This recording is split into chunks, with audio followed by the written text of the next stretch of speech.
Hai kau yang punya kekuasaan, kenapa tak kau pakai kekuasaanmu untuk mengejar Harun Masiku? Dulu zaman nenek-nenek kita yang hilang tuh jarum. Ada nampak kau jarum jahit tadi, ya mak nak menjahit. Sekarang bisa pula Harun Masiku hilang. Habib Rizik dicari-cari kesalahan, sampai tak ada lagi pasal yang bisa menjeratnya, dicarikan pasal keramaian. La ilaha illallah. Ustadz Somad bisa jadi, Gus Nur dah masuk, Ustadz Mahir Tualibi dah masuk, siapa lagi yang udah masuk? Itu di SMS dan saya dari itu. Hati-hati mat, nampaknya kau tak lama lagi gitu. Saya baca. Baru aja tadi.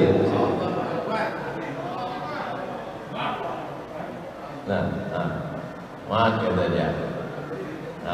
Ustadz Mahir dah masuk, Ustadz Gus Nur masuk, nampakku kau tak lama lagi gitu. Saya nih paling pantang ditakut-takuti.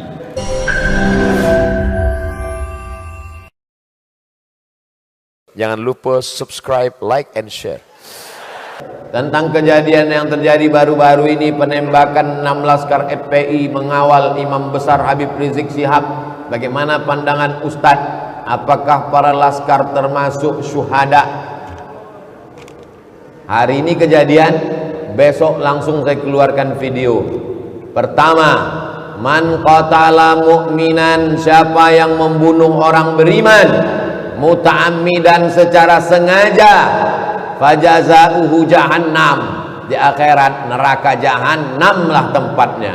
Di dunia ini hidup dia sementara, paling lama 63 tahun, masuk kerja umur 25, mati juga akhirnya, hanya untuk dapat gaji, hanya untuk dapat jabatan. Di akhirat rasakan kaulah neraka jahannam. Yang tak percaya masuk neraka, yang percaya pun masuk neraka. Silakan tak percaya, masuk neraka juga kau. Aku tak percaya neraka itu ada. Tengok nanti, sama-sama nanti di akhirat kita hidup. Hai kau yang tak percaya api neraka, kau buatlah sesuka hatimu. Isma syi'ta, hidup sesuka hatimu. Fa innaka mayyit, kau akan mati juga. Itu poin yang pertama. Yang kedua, meminta kepada Komnas HAM supaya segera membentuk tim independen untuk mengusut tuntas supaya pembunuhan dapat diungkap ke permukaan. Siapa yang menembak dari jarak dekat, siapa yang menyiksa, membakar, siapa yang mengotopsi tanpa izin keluarga, kenapa perutnya dibelah, kenapa kulitnya biru-biru, kenapa dipukul pakai senjata tumpul. Kau juga akan punya anak, kau juga akan punya keturunan. Bagaimana kalau anakmu yang dikandung istrimu 6 bulan, 9 bulan, 10 hari, dibesarkan dengan tetes air mata?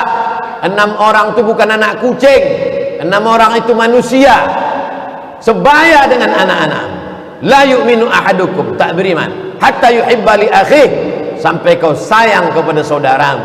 Tak beriman kamu sampai ada rasa saudaramu.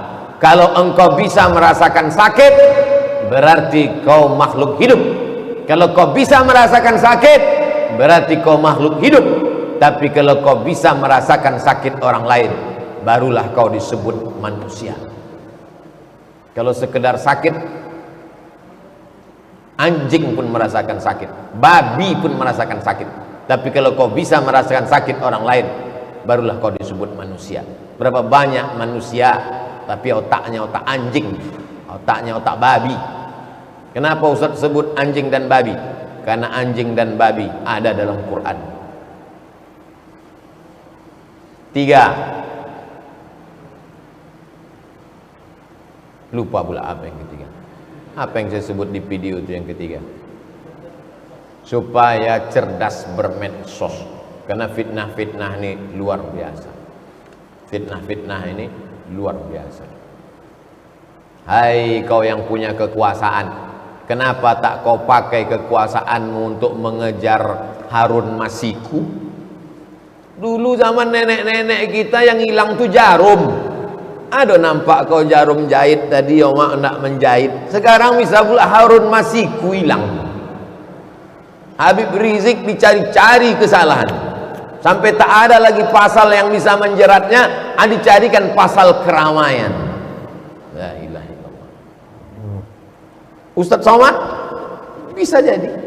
Gus Nur dah masuk. Ustadz Mahir Tualibi dah masuk. Siapa lagi yang udah masuk? Itu di SMS dan saya berarti hati-hati mat, nampaknya kau tak lama lagi gitu. Saya baca baru aja tadi. Nah, mat kata dia. Nah, Ustadz Mahir dah masuk, Ustadz Gus Nur masuk, nampakku kau tak lama lagi gitu. Saya nih paling pantang ditakut-takuti.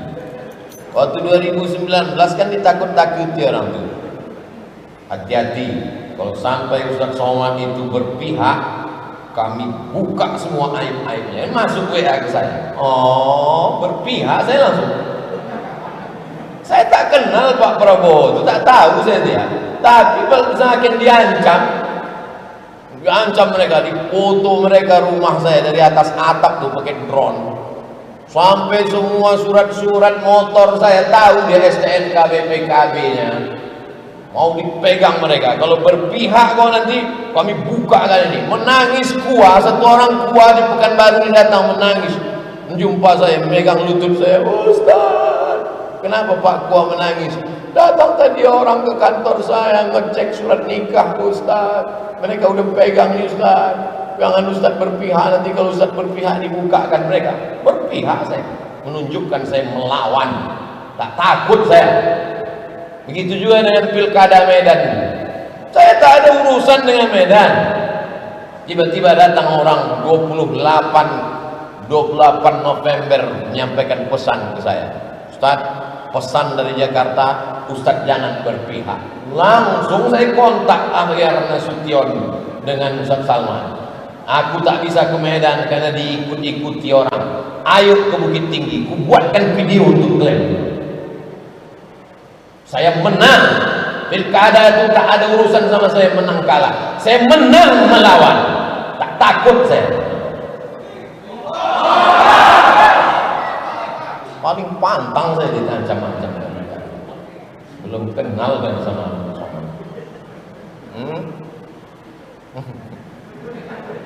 dah jelas. Ketika masuk masjid, waktu iqamat sudah dekat.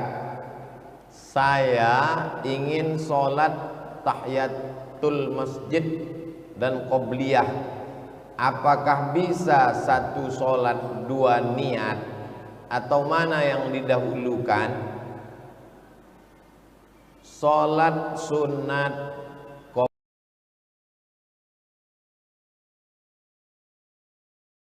masjid.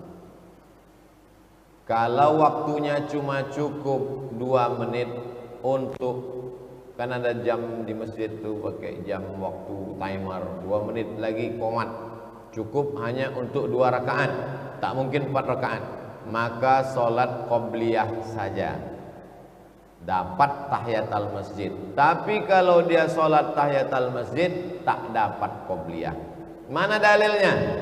Idza dakhala ahadukumul masjid, kalau kamu masuk masjid, fala yajlis, jangan duduk, hatta yusolli rak'ataini, salat sunat 2 rakaat.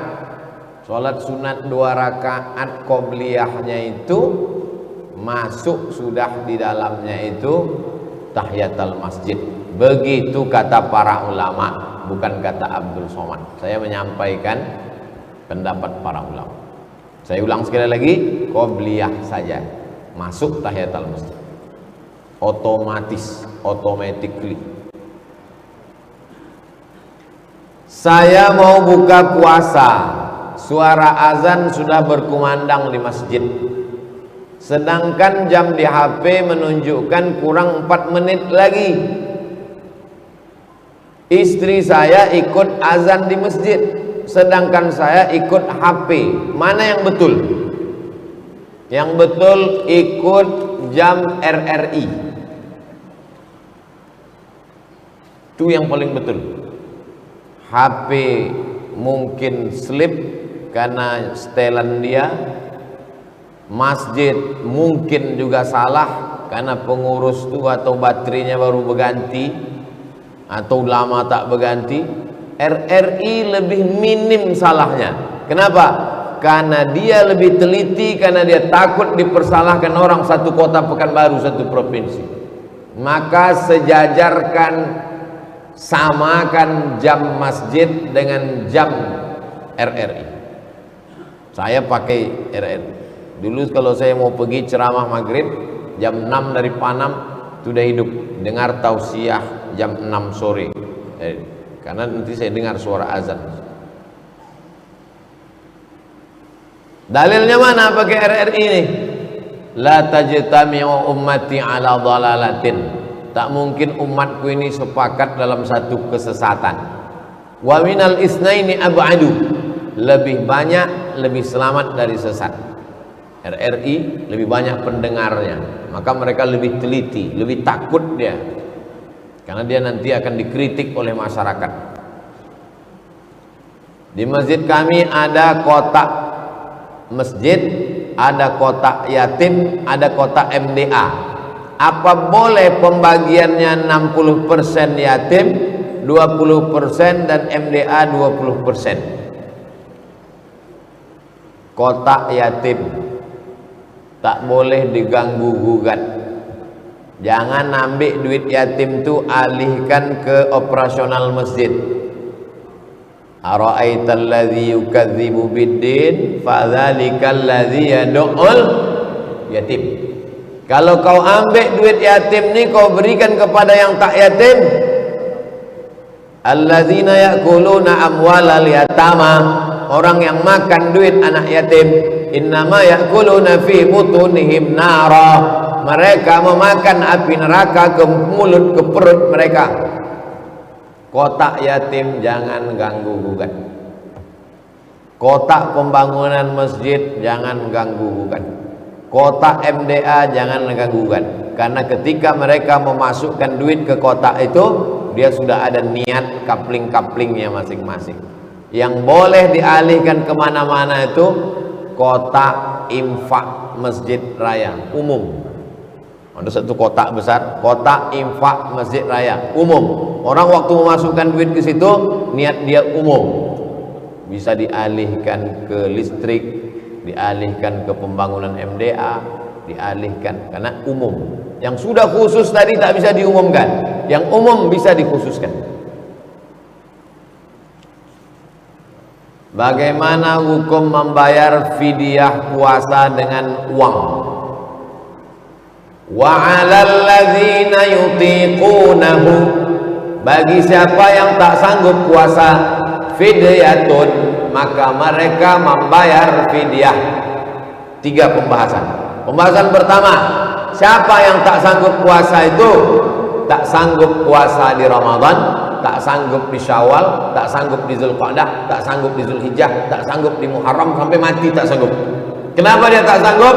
Pertama, karena tua renta 70-80. Yang kedua, sakit mah akut, sakit usus akut, buah pinggang sudah dicabut, tinggal sebelah, tak bisa puasa. Mereka inilah yang membayar fidyah. Berapa fidyah itu?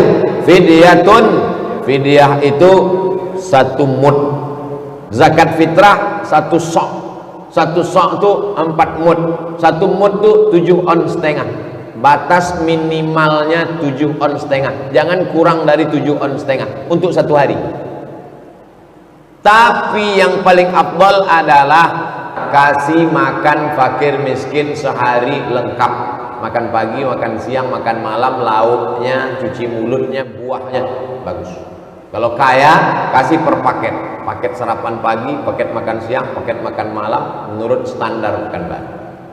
Kalau susah, tak sanggup, batas minimal pakai fidyah 1 mud 7 on setengah 1 hari. Kepada siapa dibayarkan? Fidyatun ta'amu miskin, kepada orang miskin. Apa definisi miskin? Fakir ada income, fakir tak ada income sama sekali. Janda tua, laki tak ada, anak tak ada, sebatang kara. Fakir, tak ada income. Miskin, ada income, tak mencukupi kebutuhan. Standar hidup Pekanbaru misal 3 juta, misal. Dia pendapatannya 1 juta, berarti dia miskin. Standar upah minimum regional berapa? Di bawah standar itu miskin. Boleh dia menerima, kasihlah kita. Bagaimana cara mendapatkan kunci surga? Miftahul jannah la ilaha illallah. Kunci surga la ilaha illallah Muhammadur Rasulullah. Lalu cukupkah dengan la ilaha illallah Muhammadur Rasulullah? Kata Imam Ibn Qayyim Al-Jauziyah, kuncinya ada, tapi gigi-giginya tak ada. Mana bisa pintu terbuka? Punya kunci, tapi tak bergigi. Apa gigi-giginya? Kalau sudah la ilaha illallah, salat. Kalau sudah la ilaha illallah, puasa. Kalau sudah la ilaha illallah, zakat. Kalau sudah la ilaha illallah, haji. Kalau sudah la ilaha illallah, jihad. Kalau sudah la ilaha illallah, amar ma'ruf nahi munkar. Kuncinya la ilaha illallah, gigi-gigi kunci itu, itulah dia syariat Islam. Bagaimana cara membuka hati orang tua, Pak Ustadz? Yang bertanya ini anak SD kelas 5. Kan hebat Pekanbaru, anak kelas 5 SD pun mengaji. Yang mau dibukanya hati orang tuanya. Kalau sudah anak kecil mau mengaji, tak terbuka juga pintu hati orang tua. Summum, bukmun, omyun, pokak, bisu, tuli, buto, lengkaplah sudah. Ad-doa silahul mukmin. Berapa banyak pelaku maksiat pulang ke rumah mabuk, dibukanya pintu kamar anaknya, ditengoknya sedang tahajud, tobat dia karena perbuatanmu anak muda yang sudah hijrah, membuka pintu hati orang tua.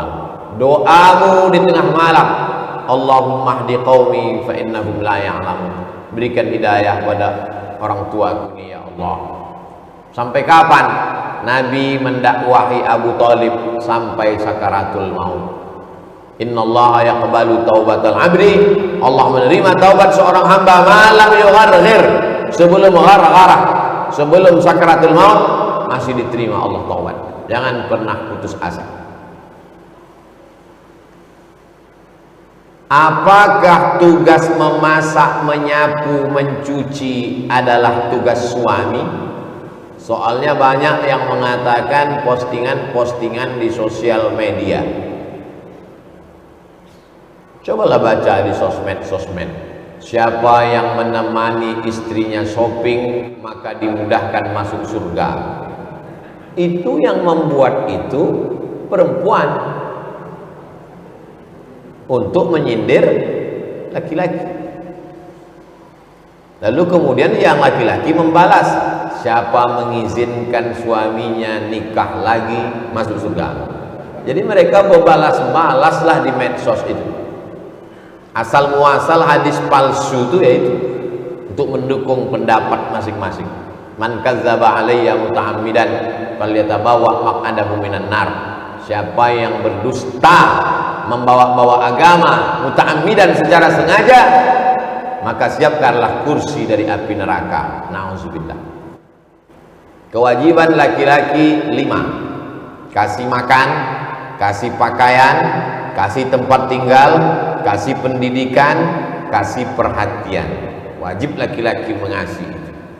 Maka kalau dia mampu, disiapkannya pembantu yang membantu istrinya mencuci, memasak, menjaga anak. Bahkan zaman Nabi SAW dulu ada perempuan yang khusus mengambil upah menyusukan anak. Perempuan tinggal mengandung saja, duduk dia di rumah mengatur. Tapi kalau suami tadi tak mampu, maka suami ikut.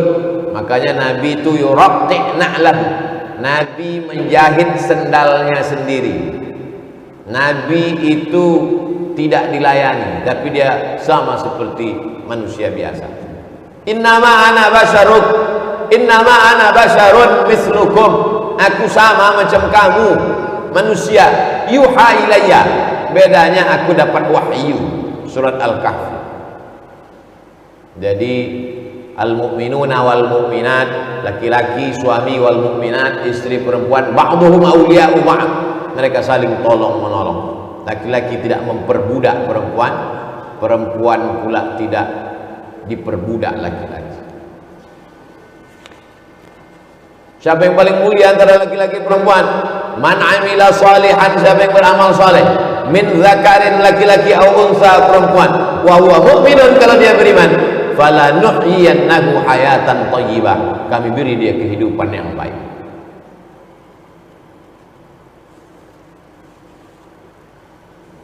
Seorang berbuat maksiat tapi dia ingin mengikuti pengajian, apakah malaikat rahmat tidak turun? Padahal orang ini ingin mengikuti pengajian. Jika dia ingin ikut pengajian, apakah malaikat rahmat tak turun? Datang dia pengajian, masuk dia ke masjid, dia sholat sunat, maka saat itu dia sudah bertaubat kepada Allah. Taubat. Tadi waktu Nabi tadi mengatakan malaikat rahmat tak turun, kenapa? Karena perbuatan dia terkait dengan orang lain. Kalau terkait dengan Allah SWT, masuk dia ke masjid, dia berwudu, dia sholat sunat, bersih.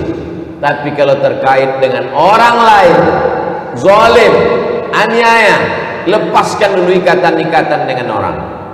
Yang tadi itu, yang dalam hadis yang saya sebutkan tadi, dia masih terkait dengan orang lain, bukan dengan Allah. Innallaha yaghfiru, innallaha la yaghfiru ayyushraka bihi. Allah tak mengampunkan dosa syirik, wa yaghfiru ma duna dzalika liman yasha. Dosa selain itu diampunkan Allah. Ma min muslimin yuznibu dzamban, ada orang berbuat dosa, summa yatatahhar, berwudu dia, summa yusalli rak'ataini, salat sunat dia, minta ampun dia kepada Allah, illa ghafarallahu lah, diampunkan Allah dosanya, bersih dia, turun rahmat. Tapi orang yang masih punya sangkutan-sangkutan kepada manusia, gara-gara dia tak turun rahmat Allah SWT. Kalau kita sudah melaksanakan sholat wajib berjamaah, setelah itu melaksanakan sholat sunat ba'diyah, tiba-tiba ada orang terlambat masuk ke masjid, menepuk bahu kita, tujuan dia mau ikut berjamaah dengan kita. Apa sikap kita? Saya musafir, mau ke Dumai, berhenti di Duri, saya sholat ba'diyah zuhur, datang orang menepuk bahu saya. Apa sikap saya? Saya kuatkan takbirnya supaya tahu dia gerak saya. Allahu Akbar, Sami'allahu liman hamidah, Allahu Akbar. Jangan kau takbir diam aja. Cumana dia tahu kau bangkit dari sujud? Takkan diintip-intipnya dari bawah. Apakah sah sholat berjamaah itu? Sah. Tapi imamnya sholat sunat, makmumnya sholat wajib, mana pula sah? Menurut mazhab Syafi'i sah. Mana dalilnya? Ini lagi tren nih sekarang. Mana dalilnya? Padahal sebutkan dalil tak jadi paham. Mana dalilnya? Nabi imam salat khauf, salat khauf waktu perang, makmumnya 2 baris di belakang. Baris pertama ikut salat, imamnya Nabi. Baris yang kedua memegang tombak, pedang, anak panah, mengawal, takut ada serangan musuh. Setelah selesai salat, baris yang kedua maju ke depan, baris yang satu mundur ke belakang mengawal. Nabi jadi imam lagi. Pertanyaannya, waktu sholat yang kedua, sholat Nabi itu sholat wajib apa sholat sunat? Saya ulang sekali lagi, memang kalau belum sarapan nih susah konsen. Nabi jadi imam, baris pertama sholat, baris kedua megang tombak mengawal, habis itu salam. Sholat yang kedua, Nabi jadi imam, makmumnya baris kedua, baris pertama mundur ke belakang. Sholat yang kedua, Nabi itu sholat wajib apa sholat sunat? Sunat. makmum yang di belakang itu wajib apa sunat? Wajib. Dapat? Paham? Dalil kedua, Nabi sholat sama sahabat di masjid. Habis itu Nabi pulang ke rumah. Sahabat ini duduk di masjid. Duduk dia di masjid. Tak berapa lama setelah itu datang orang kampung ke masjid. Mereka belum sholat. Mereka minta sahabat ini jadi imam. Sahabat ini maju jadi imam. Berarti dia sekarang sholat yang kedua, karena tadi dia sudah sholat sama Nabi. Sholat yang kedua ini wajib apa sunat? Sunat. Orang kampungnya yang datang tadi wajib apa sunat? Wajib. Paham? Dapat dalilnya? Jelas insyaallah. Tak ada ceramah saya yang tak jelas. Asal sama cerdasnya sama saya, paham.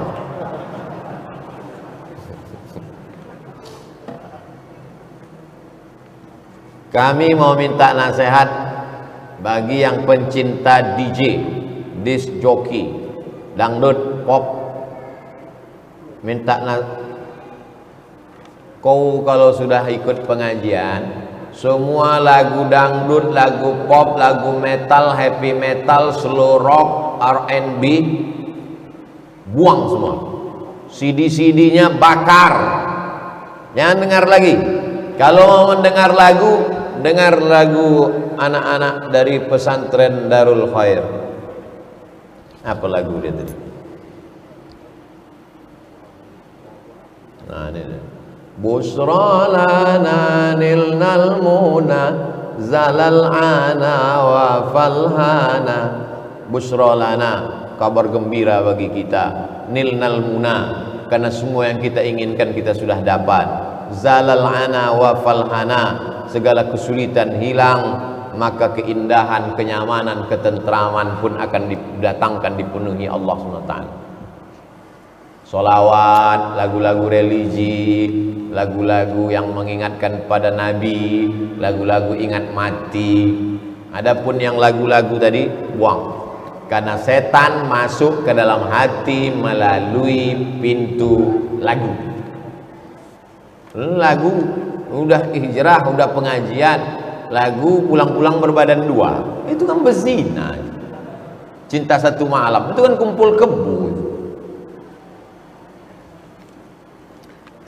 Minta nasihat Ustadz terhadap orang yang suka sama satu jenis. Apa ancamannya? Maksud dia satu jenis ini laki-laki sama laki-laki. Adapun sejenis sama manusia, memang itulah manusia nikah sama manusia, takkan nikah sama hantu. Yang dimaksudnya sejenis laki-laki sama laki-laki. Apa hukumnya dalam Islam? Man wajadtumuhu, kalau kamu menangkap ya'malu amala qaumi Lut, kalau kamu menangkap orang melakukan perbuatan umat Nabi Lut, homo, lesbi, faktulul fa'il wal maf'ul, bunuh dua-duanya. Dua-duanya dihukum mati, baik yang berperan jadi laki-laki atau perempuan, dua-duanya hukum mati. Begitu hukum Islam kalau ditegakkan. Kalau ditegakkan hukum Islam ini, sehat yang homo-homo itu semua. Kumpulkan semua homo-homo, diadakan pemancingan homo di tepi Sungai Siak. Insya Allah sehat. Yang agak-agak mau homo-homo, sehat dia. Kalau tak percaya, ayo kita tes. Hukum Allah itu datang untuk menyelamatkan umat manusia. Ibu-ibu sedang hamil, jangan menonton bencong. Berdoa kepada Allah SWT, Rabbi habli minas solihin, Rabbi habli minas solihin. Sekarang semua acara itu, cobalah tonton acara di TV, film-film. Mulai pembawa acaranya, penyanyinya diisi oleh bencong. Bencong paling banyak di dunia ini di Thailand, sampai ada Miss Bencong. Ja'alna 'aliyaha safilaha, kami jadikan bagian atas turun ke bawah, yang bawah naik ke atas. Wa amtarna 'alaihim hijaratan min sijilin mandud, kami hujani mereka dengan batu yang dibakar di api neraka. Azab untuk kaum Nabi Lut yang diceritakan dalam Al-Quran. menunjukkan betapa dahsyatnya hukuman itu. Sekarang disupport oleh gerakan internasional. Wajib kita tidak membeli produk-produk yang mensupport gerakan LGBT. Kalau ada produk makanan, kendaraan yang mensupport LGBT, wajib kita embargo untuk tidak membeli. Karena ikut, itulah maka banyak mereka menyerang saya. Karena dulu saya sebutkan itu. Ini makanannya, ini diserangnya saya. Bayangkan tuh serangan bencong luar biasa.